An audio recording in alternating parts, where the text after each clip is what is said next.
今回は MP46 のパート5です。停滞はチームの判断ミス。今回はこの車を乗ったドライバーからの声と、シーズン中にあまり進まなかった開発、その理由を探っていきたいと思います。今回はアンリ・デュランさんのインタビューがメインになります。アイルトンが初めて走らせた時の言葉をよく覚えている。どれくらい速いのかはわからないが、遅くないことは確かだ。と言われたんだ。その時にはほっとしたよ。ある意味ギャンブルだったのに結果は良かったから、最初のテスト走行でセナが車に乗って、それほど悪くない印象を言ってきたんですね。で、それに対してほっとしたと。ある意味ギャンブルだったのに結果は良かったから。良かったというほどじゃないと思いますね。とりあえず問題ないというニュアンスのセナは返事をしただけだと思います。改めてじゃあここでなんでギャンブルだって言ってるかってことなんですけど、私には立ち止まって前年のデータと比較をするような余裕はなかった。風洞のデータが取れて、まずやったのがエストリルへ送り出す車のエアロマッピングをすることだった。その後は風洞モデルの精度を高めていく仕事もあったし、少しでも暇ができれば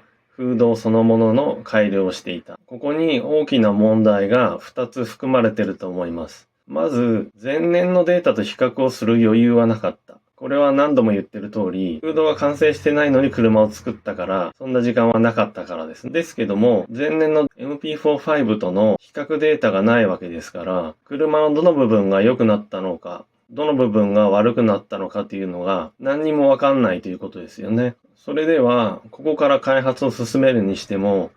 何も根拠がない状態で、車の改善を模索するということになってしまいます。もう一つの問題が、その後も風洞の改良をしていたと。風洞がリニューアルしたばかりですから、もちろんきちんとしたデータが取れるように改良しないといけません。それに付きっきりになってたっていうことですよね。実際に車に対して行った空力面での改良はこれになります。効果が現れた最大の開発は日本 GP に向けてフロントウィングを40ミリ移動したことだ。あのウィングを投入する直前には崖っぷちと言っていい状況だった。これ写真見ていただくとわかるんですが、上が日本グランプリの時の写真です。下がそれ以前の写真なんですが、フロントノーズが前に長く伸びているのがわかると思います。これによってフロントウィングが前に移動したんですけども、日本グランプリでは確かに車は劇的に速くなりました。ですけど、これ長いシーズンの中の日本グランプリですよね。もう1年が終わる本当に最後の方に、やっと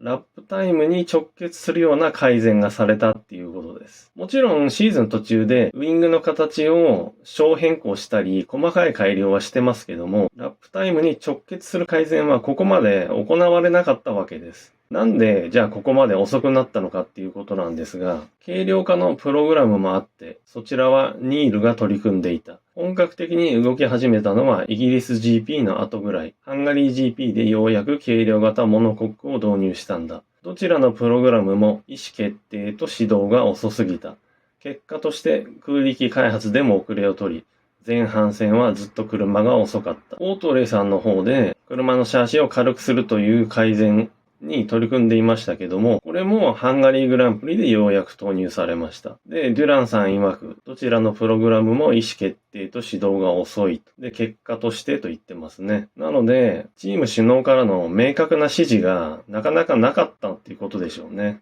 これで本当によくドライバーズタイトルとコンストラクターズタイトルを防衛できたなとちょっと不思議に思っちゃいますね。ウィリアムズが序盤につまずいたそのおかげとしか言いようがないと思います。次に技術者側の親玉、ニール・オートレイさんのデュランさんに関するコメントです。91年シーズンに向けて開発したエアロマップシステムはアンリの貢献が大きかった。空洞に置かれた車をモデリングするツールで、車のエアロバランスがどう変化するかを示す数値モデルが得られた。フェラーリは2、3年前から同様のものを手掛けていた。レースエンジニアたちにはとても大きな助けになった。空洞のシステムがマクラーレンは遅れてましたから、デュランさんが来たことによって、やっと改善されたわけです。で、それをオートレイさんは非常に褒めてます。で、レースエンジニアたちにはとても大きな助けにと言ってます。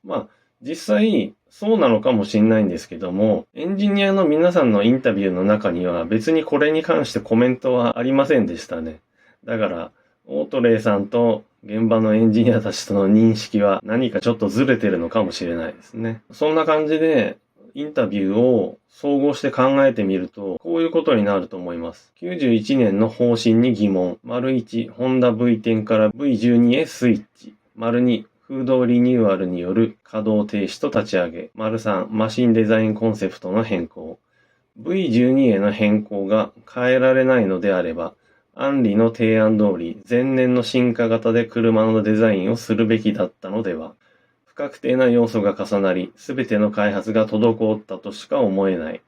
翌年の MP47 にもしわ寄せが行くことにと思います。これ私の意見です。V12 に変更するというのがもう1年以上前から決まってて覆らないのであれば、他の不確定な要素は少しでも減らすべきですよね。フードをリニューアルすることによって、フードが止まってしまう時間と、それからきちんとデータが取れるように立ち上げ直さないといけないっていう時間と手間がかかるのであれば、アンリ・デュランさんが最初にチームに提案した通り、マシンのコンセプトは変えるべきじゃないですよね。キープコンセプトのまま行って、V12 をきちんと乗せて、風洞の完成を急ぐ。